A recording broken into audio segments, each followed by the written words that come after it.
Assalamualaikum teman-teman, ketemu lagi di channel YouTube Airin Nas. Makasih buat teman-teman yang udah ngikutin cerita aku sampai sejauh ini. Buat teman-teman yang baru bergabung, jangan lupa subscribe dan dihidupkan loncengnya ya, supaya setiap aku upload cerita yang terbaru, kalian dapat notifikasinya. Ku kembalikan uangmu mas, bagian 35. Ibu Rowina tiba-tiba jatuh pingsan setelah tahu kelakuan anaknya. Mereka berdua panik. Mas Hamdan segera mengangkat tubuh ibunya dan membaringkannya di kursi. Minggir, katanya pada Wira, Sigit, dan Rosita. Ambar segera mengambil minyak angin secepatnya dihusapkan ke hidung sang ibu agar dia segera sadar. Aku hanya mencibir ulah Bu Rowina yang kuanggap terlalu banyak gaya.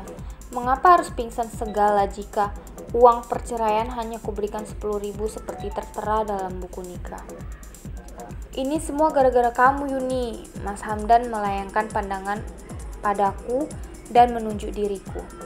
Matanya nyalang menatapku, seakan dia ingin menyerangku. Aku seperti biasa santai saja menghadapinya. Walau dada rasanya mau bergemuruh, tetapi sebisa aku redam emosi dalam diri. Salahkan dirimu sendiri, kamu masih suamiku dan aku berhak menuntut suami yang gak setia sepertimu. Mencari bukti agar kita segera berpisah. Kamu juga selingkuh dengan atasanku, Yun. Dia mendengkus padaku. Kamu punya bukti seperti aku punya bukti. Lagian hakim bisa menilai kalau hubunganku dengan Pak Irsyad hanya hubungan kerja. Tidak sepertimu yang mengumbar tubuhmu ke banyak wanita. Wanita barbar kamu, dia hendak menyerangku namun Wira dan Sigit segera maju. Kamu mau kasar sama aku, silahkan, biar Rosita memvideokan. Hukuman kamu akan lebih besar lagi, kamu akan terkena pasal penganiayaan dan kekerasan dalam rumah tangga. Hukumanmu bisa lebih berat. Mas Hamdan terdiam dan dia tak berani menyahut. Dia terduduk di sana, walau matanya nyalang menatapku namun dia tak bisa berbuat apa-apa. Ibu Rowina akhirnya bangun, aku kembali mencibir sandiwara yang dilakukannya. Ibu, syukurlah gak apa-apa, kata Ambar mengelus lengan ibunya. Yuni, kejam kamu memfitnah anak saya. Dia kembali ngedumel setelah bangun dari pingsannya. Kejam, sadarlah Bu. Kamu juga mertua kejam, anakmu lelaki kejam. Bagaimana perasaanmu jika suamimu mendua? Jika kau diselingkuhi dan nafkah diberikan secara tak layak, apa ibu masih mau menerima lelaki seperti itu sebagai suami? Kataku dengan tatapan tajam. Kali ini sikapku tak sesantai tadi. Kenapa kau bawa-bawa suamiku? Kamu saja jadi istri gak benar. Anakku tak akan selingkuh jika kau memberikan pelayanan yang bagus padanya. Dia tak mau kalah berbicara rupanya dan masih bisa memojokkan aku. Pelayanan bagus dengan uang 10.000 dan kebutuhan yang selalu kamu ambil setiap hari. Anakmu selalu menyalahkanku dan berkata aku boros jika aku bilang ibu selalu datang. Dia akan berkata aku pelit terhadapmu. Maksudmu pelayan seperti itu? Apa kau sanggup jadi aku sebentar saja, Bu? Kenapa kau terus menyalahkanku? Kau didiklah anakmu untuk menjadi lelaki baik, bukan lelaki munafik. Pernyataanku barusan membuat dia benar-benar diam. Mas Hamdan juga tak bisa berkata-kata lagi karena kesalahan ada di pihaknya. Aku hanya ingin bercerai, Bu. Aku ingin mengakhiri ini secara baik. Namun mengapa kalian mempersulit? Mas Hamdan juga sudah punya kekasih. Apa susahnya bercerai dariku? Sudahlah, selesaikanlah masalah saja dan ibu jangan banyak drama lagi. Apa yang kau inginkan, Yun? Apa maumu sekarang? Tanya Mas Hamdan lagi. Aku menghela napas. Bukankah tadi sebelumnya ibu pingsan sudah kusampaikan maksud dan tujuanku? Silakan Pak, kataku ke pengacaraku. Bu Yuni ingin Pak Hamdan tanda tangan hitam di atas putih. Ibu dan Ambar selaku adik juga harus ikut tanda tangan dan menyetujui perceraian.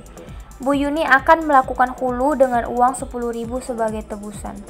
Dia ingin hulu karena jika talak masih bisa rujuk tanpa akad nikah baru. Namun bila hulu dan sudah ketuk palu perceraian, maka Ibu Yuni tinggal menunggu masa iddah saja dan tidak mau rujuk dengan Pak Hamdan. Karena talak dan hulu berbeda. Hulu tak bisa rujuk tanpa akad nikah, dan kalau mau rujuk, meski ada akad nikah baru.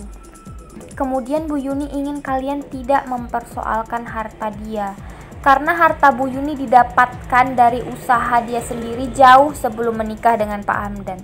Bu Yuni mendapatkannya dari transferan adiknya dan bapaknya di kampung. Bu Yuni dahulu juga bekerja keras menjadi TKW di luar negeri. Jadi dalam hal ini Bapak Hamdan tidak ada hak sedikit pun atas harta klien kami. Karena berdasarkan hukum Islam juga uang suami harus berbagi ke istri, dan uang istri dari hasil kerja kerasnya adalah miliknya sendiri. Apalagi uang orang tuanya adalah milik Bu Yuni. Bapak Hamdan dan keluarga tak ada hak walau sedikit pun. Namun dalam harta Pak Hamdan ada hak Bu Yuni karena itu dinamakan harta bersama setelah kalian menikah. Aku merasa bahagia dengan apa yang disampaikan pengacaraku. Pas sesuai porsi dan sesuai hukum negara dan agama. Mas Hamdan menatap aku tajam walau dia tahu setiap kata yang terucap oleh pengacaraku adalah kebenaran. Enak sekali hidup kamu Yuni. Bapak jangan karena pengacara dia makanya membela dia ya, sentak ibu tak terima menunjukku. Terimalah Bu, itu keputusan klien kami. Sudah tugas saya membelanya karena dia klien saya. Sekarang kalian tanda tangan saja dan hasil tanda tangan akan diserahkan ke pengadilan agar hakim bisa mempertimbangkan dan perceraian lancar, kata pengacaraku lagi. Apa nggak ada cara lain lagi gitu biar sama-sama enak, kata Ambar menimpali karena mereka, ibu dan Mas Hamdan sudah tak ada bahan lagi. Tidak ada cara lain, jika kalian tak mau tanda tangan, maka Bu Yuni akan membawa kasus ini ke polisi dan Pak Hamdan akan dihukum sesuai hukum yang berlaku karena Bu Yuni punya bukti. Perceraian akan terus berlanjut dan lebih ringan karena Pak Hamdan dalam posisi sebagai narapidana. Perkataan pengacara langsung membuat mereka terdiam. Mas Hamdan kalah dan tak bisa berbuat apa-apa lagi. Aku tak sangka kamu melakukan ini untuk melawanku Yun. Selama 2 tahun aku menafkahimu, tega sekali kamu seperti ini. Mas Hamdan berkata dengan nada pelan, kembali dalam perkataannya menyalahkanku. Aku juga selama 2 tahun melayanimu sebagai suami. Aku memberikan kebutuhan biologismu dan melahirkan anakmu Cecil. Namun apa yang kau beri padaku? Kau hanya memberiku luka. Luka yang sangat banyak. Pernah kamu senangkan hatiku? Kau selalu menyakiti aku dengan perkataanmu yang pedas. Kau menghina diriku dengan sebutan jelek, hitam, gak berguna, istri bau. Semua ucapanmu tersimpan dalam hatiku. Semua perkataanmu menciptakan luka di hatiku. Kataku dengan tenang untuk membalas ucapannya. Dia kembali diam karena dengan santai aku bisa membalik ucapannya. Ibu juga tak bisa berbuat apa-apa karena aku punya serangkaian bukti. Baiklah, sepertinya sudah cukup jelas pembahasan dari saya dan klien saya. Bukti sudah terkumpul dan kita bisa mencapai kesepakatan, kata pengacara sambil mengambil map yang akan ditandatangani Mas Hamdan dan keluarganya. Tunggu sebentar, saya akan tanda tangan bila kalian tak melaporkan aku ke polisi. Tunggu sebentar, saya akan tanda tangan bila kalian tak melaporkan aku ke polisi.